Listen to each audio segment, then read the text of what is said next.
90-90 breathing PRI exercise. PRI stands for Posture Restoration Institute. They have lots of great exercises to help with posture and kind of just getting back into neutral. This is amazing for postpartum. So the first thing that you're gonna do is you're gonna lay down close to a wall, and I want you to have a rolled up towel ready to go underneath your head. And then you can also use a yoga block. And if you don't have a yoga block, you can always just grab a towel and use a towel roll in between your legs. For demonstration purposes, just in case, I will just throw this towel roll between my legs. So I'm gonna come down onto the floor, place this towel underneath my head, scooch into that wall so that my knees are directly over my hips. Now I'm gonna place this towel roll in between my legs. What I'm gonna think about is pushing my low back into the ground. So I'm coming into that pelvic neutral.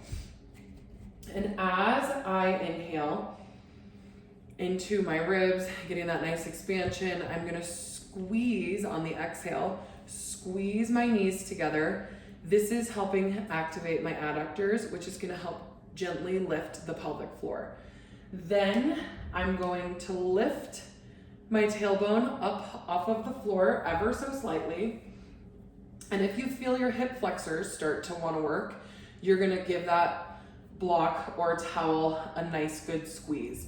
So working through a few big breaths here. Slight little pelvic floor contraction. Breathing into the ribs.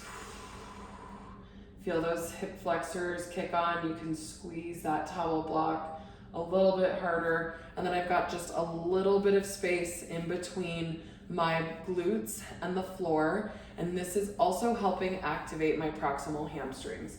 So biggest thing that you want to look for in this position is any sort of belly bulging. So if I'm taking pressure down into my pelvic floor, I'm going to get a little bit of lower belly pooching. So you always want to think about flattening these low abs as you exhale and really try to lift that pressure up off of your pelvic floor. So one more time, nice big inhale, squeeze that towel, lift the glutes, and then I can think about digging my heels into the wall too if I'm starting to get that hip flexor tightness. Hello, meatball, goodbye. So nice little lift here, just working through 3 to 5 breaths at a time before you rest, and then come back down, thinking about getting those nice, flat, low abs.